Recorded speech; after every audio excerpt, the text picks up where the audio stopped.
साईं राम भक्तों, शुभ गुरुवार। बाबा के चरणों में सत नमन।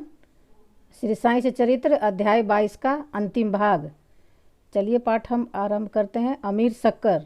अमीर शक्कर कोल्हाले गांव का निवासी था, जो कोपर गांव तालुके में वह जाति का कसाई था और बांद्रा में दलाली का धंधा किया करता था। वह प्रसिद्ध व्यक्तियों में से एक था। वह एक बार गठिया रोग से अधिक कष्ट पा रहा था। जब उसे खुदा की स्मृति आई, तब काम धंधा छोड़कर वह शिरडी आया और बाबा से रोग निवृत्ति की प्रार्थना करने लगा। तब बाबा ने उसे चाबड़ी में रहने की आज्ञा दे दी।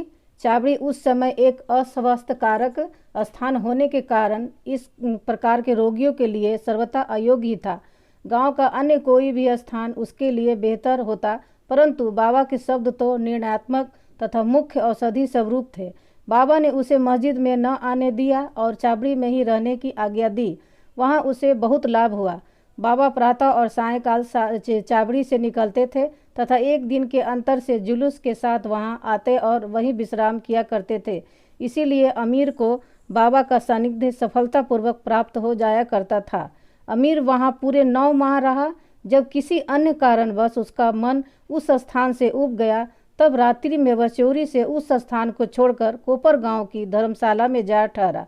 वहां पहुंचकर उसने एक फकीर को मरते हुए देखा, जो पानी मांग रहा था। अमीर ने उसे पानी दे दिया, जिसे पीते ही उसका देहांत हो गया। अब अमीर कृतज्ञ हो गया। उसे विचार आया कि अधिकारियों को इसकी सूचना दे दूं तो मैं ही मृत्यु के लिए उत्तरदायी ठहराया जाऊंगा, और प्रथम सूचना पहुंचाने के नाते मुझे अवश्य इस विषय की अधिक जानकारी होगी। सबसे पहले मैं ही पकड़ा जाऊंगा। तब बिना आज्ञा सीढ़ी छोड़ने की उतावलेपन पर उसे बड़ा पश्चाताप हुआ। उसने बाबा से मन ही मन प्रार्थना की और सीढ़ी लौटने का निश्चय कर उसी रात्रि बाबा का नाम लेते हुए पौ फटने से पूर्व ही सीढ़ी वापस पहुंचकर चिंता मुक्त हो गया। फिर वह चाबड़ी में बाबा की इच्छा और आज्ञा अनुसार ही रहने लगा और शीघ्र ही रोग मुक्त हो गया। एक समय ऐसा हुआ कि अर्धरात्रि को बाबा ने जोर से पुकारा कि ओ अब्दुल, कोई दुष्ट प्राणी मेरे बिस्तर पर चढ़ रहा है। अब्दुल ने लालटेन लेकर बाबा का बिस्तर देखा, परंतु वहां कुछ भी न था। बाबा ने ध्यानपूर्वक सारे स्थान का निरीक्षण करने को कहा और वे अपना सटका भी जमीन पर पटकने लगे। बाबा की ये लीला देखकर अमीर ने सोचा कि हो सकता है कि बाबा को किसी सांप के आने की शंका हुई होगी। दीर्घकाल तक बाबा की संगति में रहने के कारण अमीर को उनके शब्दों और कार्यों का अर्थ समझ में आ गया था। उन्होंने अपने बिस्तर के पास कुछ रेंगता हुआ देखा। तब उन्होंने अब्दुल के से बत्ती मंगवाई और एक सांप को कुंडली मारे हुए वहां बैठे देखा, जो अपना फन हिला रहा था। फिर भी सांप को ही तुरंत मार डाला गया। इस प्रकार बाबा ने सामयिक सूचना देकर अमीर के प्राणों की रक्षा की। हेमाडपंत, बिच्छू और सांप। पहला, बाबा की आज्ञानुसार को काका साहेब दीक्षित श्री एकनाथ महाराज के 2 ग्रंथों भागवत और भावार्थ रामायण का नित्य पारायण किया करते थे। एक समय जब रामायण का पाठ हो रहा था, तब श्री हेमाडपंत भी श्री विश्रोताओं में सम्मिलित थे। अपनी माँ के आदेशानुसार किस प्रकार हनुमान ने श्री राम की महानता की परीक्षा ली, यह प्रसंग चल रहा था। सब श्रोता जन मंत्रमुग्ध हो रहे थे तथा हेमाडपंत भी वही स्थिति थी।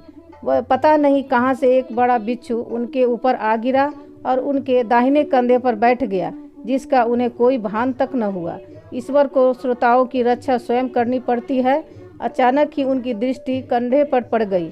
उन्होंने उस बिच्छू को देख लिया। वह मृत प्राय सा प्रतीत हो रहा था, मानो वह भी कथा के आनंद में तल्लीन हो। हरि इच्छा जानकर उन्होंने श्रोताओं में बिना विघ्न डाले अपनी धोती के दोनों सिरों मिलाकर उसमें लपेट लिया और दूर ले जाकर बगीचे में छोड़ दिया। एक अन्य अवसर पर संध्या समय काका साहब बाड़े के ऊपरी खंड में बैठे हुए थे। तभी एक सांप खिड़की की चौखट से एक छिद्र में से भीतर घुस आया और कुंडली मारकर बैठ गया। बत्ती लाने पर पहले तो वह थोड़ा चमका, फिर वहीं चुपचाप बैठा रहा, अपना फन हिलाने लगा। बहुत से लोग छड़ी और डंडा लेकर वहां दौड़े, परंतु वह एक ऐसे सुरक्षित स्थान पर बैठा था जहां उस पर किसी के प्रहार की कोई भी असर न पड़ता था। लोगों का शोर सुनकर वह शीघ्र ही उसी छिद्र में से अदृश्य हो गया। तब कहीं सब लोगों की जान में जान आई। बाबा के विचार। एक भक्त तुकाराम कहने लगा कि चलो अच्छा ही हुआ जो एक जीव बेचारा बच गया। श्री हेमाडपंत ने उसकी अवहेलना कर कहा कि सांप को मारना ही उचित है। इस कारण इस विषय पर वाद विवाद होने लगा। एक का मत था कि सांप तथा उसके सदस्य जंतुओं को मार डालना ही उचित है, किंतु दूसरे का इसके विपरीत मत था। रात्रि अधिक हो जाने के कारण किसी निष्कर्ष पर पहुँचे बिना ही उन्हें विवाद स्थगित करना पड़ा। दूसरे दिन यह प्रश्न बाबा के समक्ष लाया गया। तब बाबा निर्णयात्मक वचन बोले कि सब जीवों में और समस्त प्राणियों में ईश्वर का निवास है। चाहे वह सांप हो या बिच्छू, वही इस विश्व के नियंत्रण करता है और सब प्राणी सांप, बिच्छू इत्यादि उनकी आज्ञा का ही पालन किया करते हैं। उनकी इच्छा के बिना कोई भी दूसरों को हानि नहीं पहुंचा सकती। समस्त विश्व उनके अधीन है तथा स्वतंत्र कोई भी नहीं है। इसीलिए हमें सब प्राणियों से दया और स्नेह करना चाहिए। वैमनस्य या संहार करना छोड़कर शांति चित्त से जीवन व्यतीत करना चाहिए। ईश्वर सबका ही रक्षक है। बोलो श्री सद्गुरु साईनाथ महाराज की जय। श्री सद्गुरु साईनाथ प्रणवस्तु। शुभ भवतु। सप्ताह परायण तृतीय विश्राम। ओम साई राम भक्तों। श्री साई नमो नमः।